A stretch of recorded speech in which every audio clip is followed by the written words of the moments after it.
Good day everyone, I am Angelo Calderon from Block BM1A. I am Christwin Tanola from Block BM1B.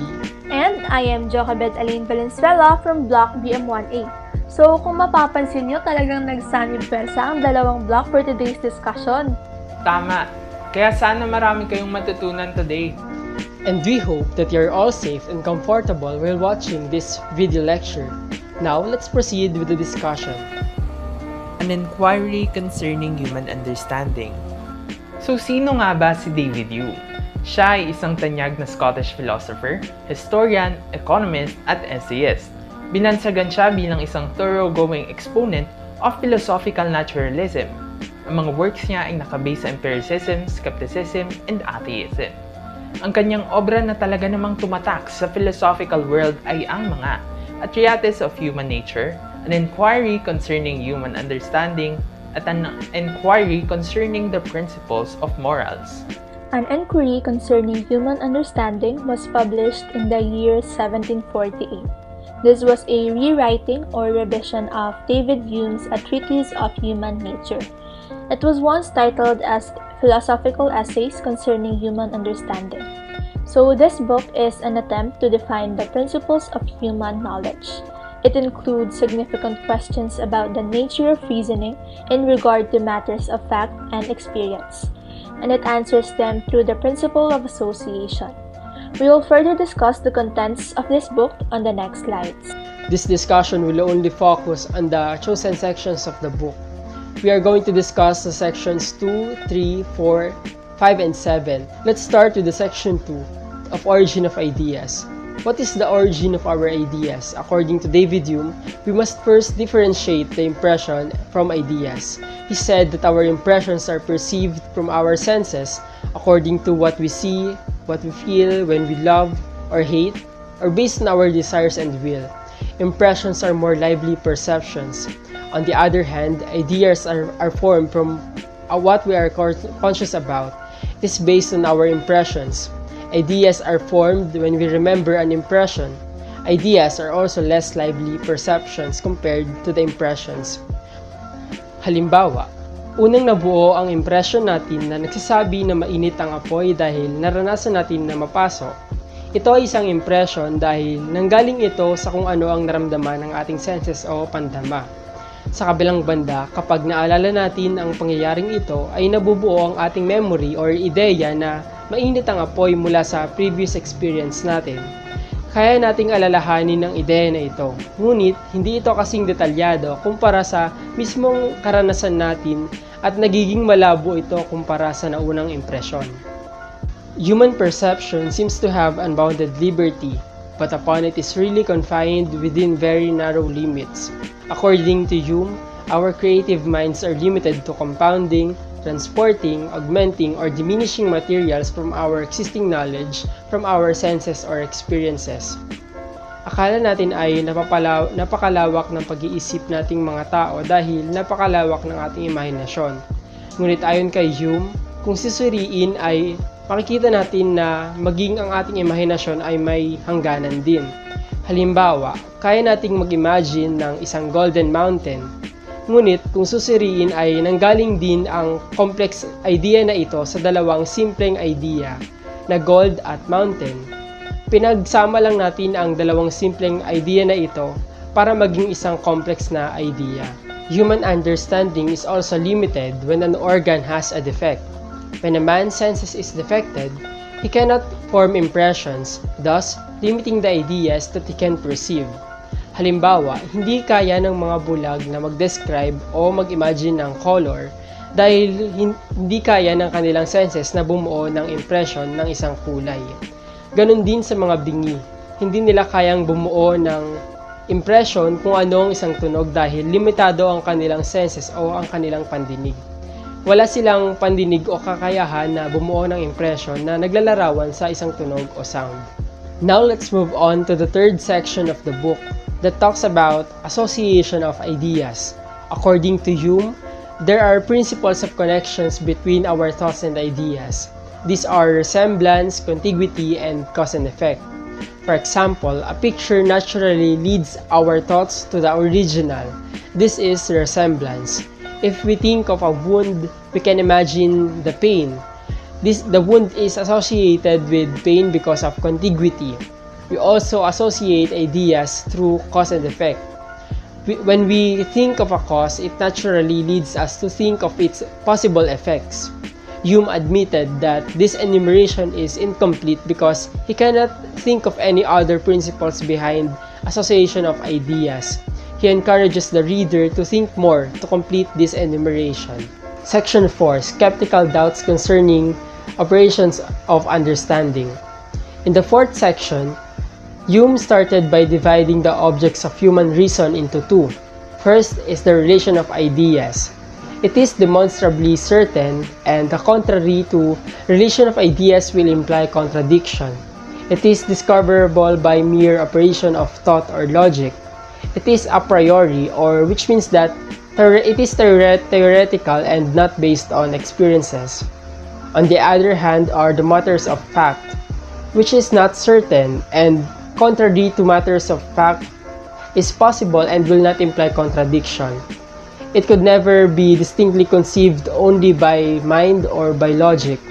It is a posteriori, which means that it is based on empirical evidences or experiences.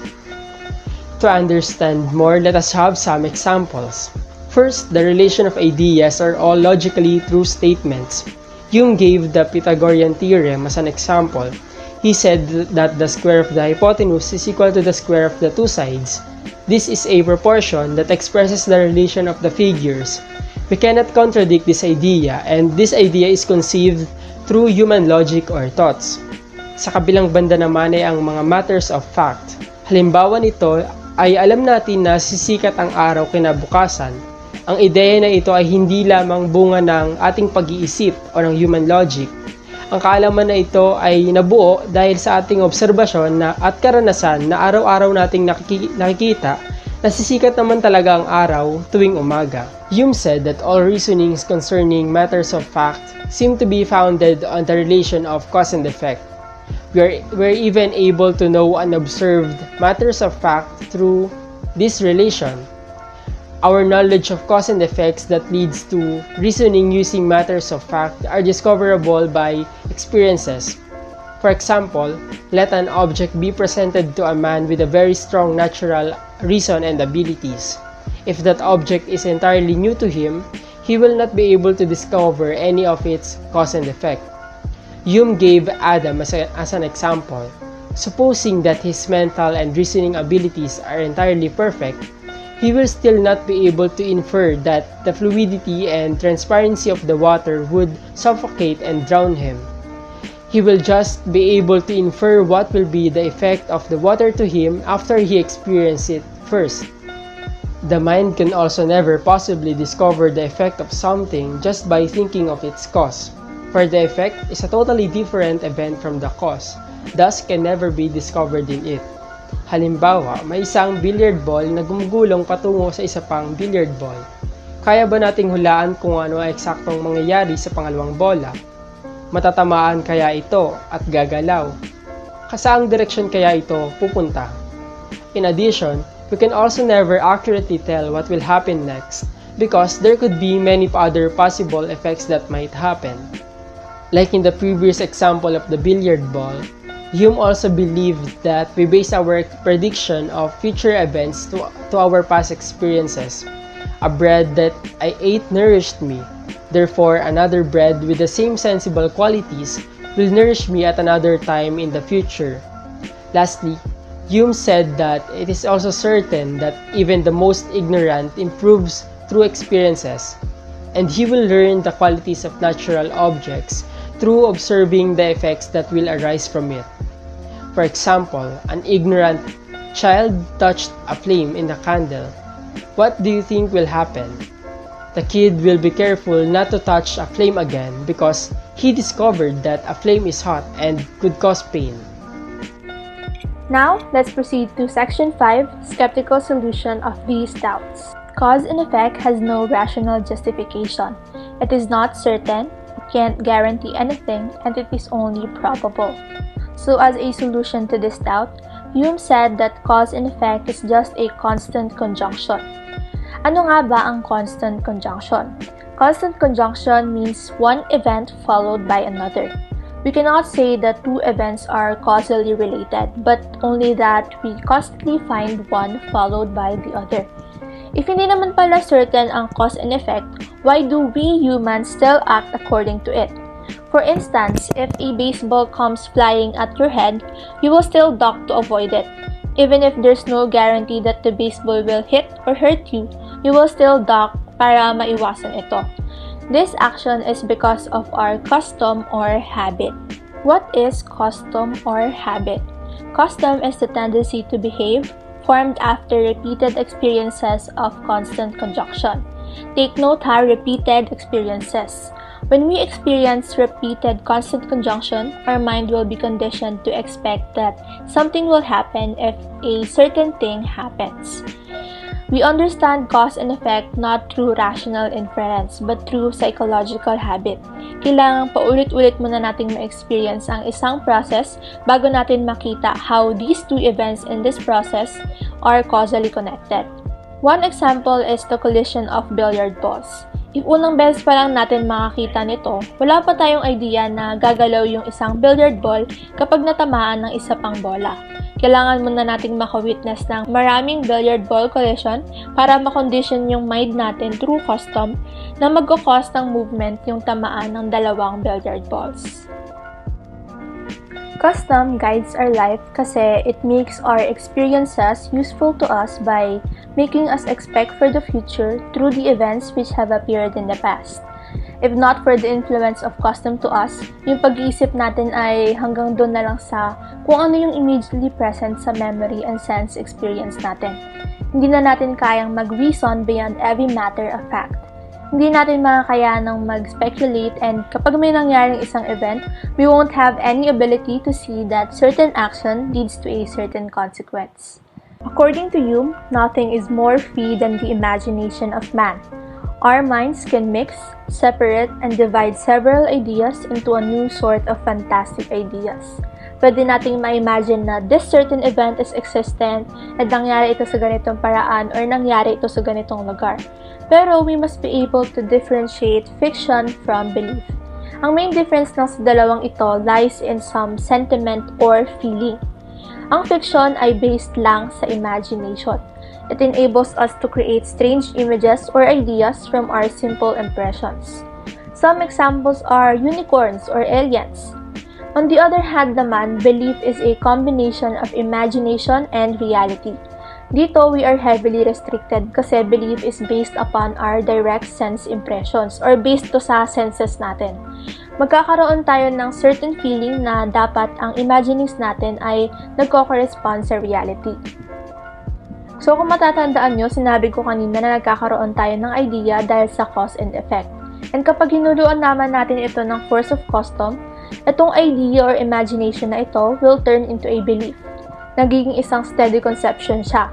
Nagiging more vivid and more intense. The three principles of association na na-mention kanina sa section 3, which are the resemblance, contiguity, and cause and effect, ay based din sa ating custom.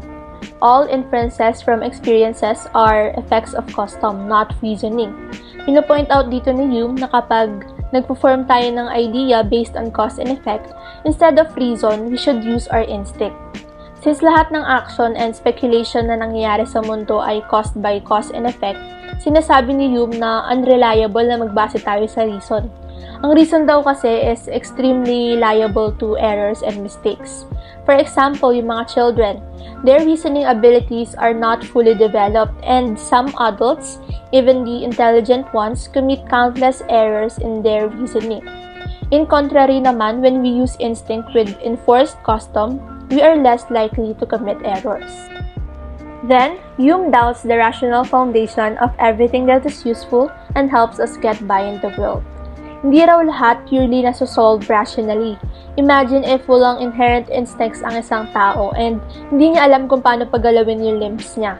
What if kailangan pa niyang isipin rationally kung paano pagagalawin yung limbs niya?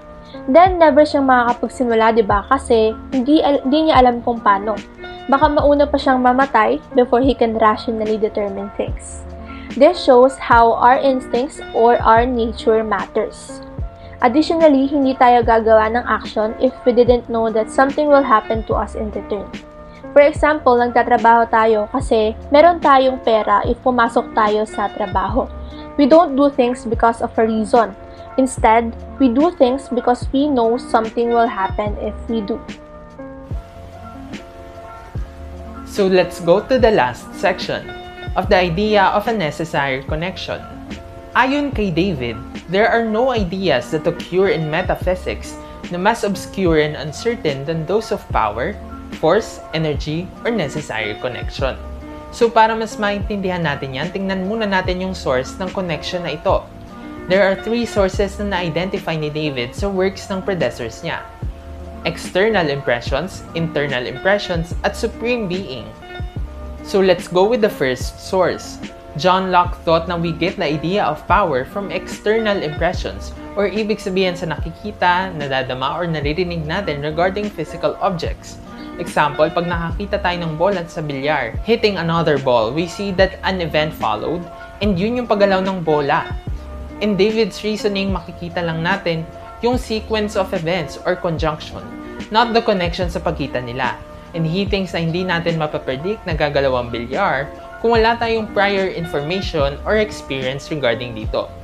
Second source is the act of volition, ang pagkontrol natin sa ating katawan. Nakukuha natin ito primarily from internal impressions o sa mga experience natin sa pagpapagalaw ng katawan o pag-iisip. Dito sinasabi na nakuha natin ang idea of power. By merely thinking na igalaw natin ang ating kamay or paa, nangyayari ang mga ito. So according to Hume, we just know na related siya sa will natin, but we cannot harness or know the identity of power itself. How can people say na na-perceive na nila ang power to control our bodies when wala naman silang knowledge to command certain parts of it, like heart, lungs, or liver? We pretend to be conscious of power pero hindi natin alam or hindi natin mapaliwanag ang paggamit ng force to use it. If we really are conscious of it, dapat nakakalakad ang isang tao kahit napilay na siya. Because alam na niya ang power dahil na-experience na niya ito dati. Third source is God's revelation. Male branch argued na ang paggalaw at pag-iisip natin ay hindi naman talaga sa atin galing. Also, ang mga pangyayari daw sa mundo ay nakabatay sa will ni God. Prime example is pag nakasagip ng buhay ang isang doktor. Si God pa rin ang mapapasalamatan at siya ang makakredit dahil siya daw ang may gawa nito. Ayon sa ibang philosophers, they are the revelations from God. Ibig sabihin siya ang may hawak ng mga desisyon natin. So lahat ng ito ay nire-reject ni David Hume. Hume claims na we are never conscious of any power. In his conclusion, we are equally ignorant or unconscious of power in ourselves. Bilang tao, meron tayong sariling mind and body, pero hindi natin alam ang power na nagko-connect sa will and the soul. Ang tayong alam lang natin na yung process kung paano tayo nag-iisip at kung ano ang pagkakasunod-sunod ng mga pangyayari sa paligid. Ayan, so guys, dyan na nagtatapos ang ating discussion para sa araw na to. So sana marami kayong natutunan sa mga sinabi ni David Hume sa kanyang libro na An Enquiry Concerning Human Understanding. So yun lamang at maraming salamat.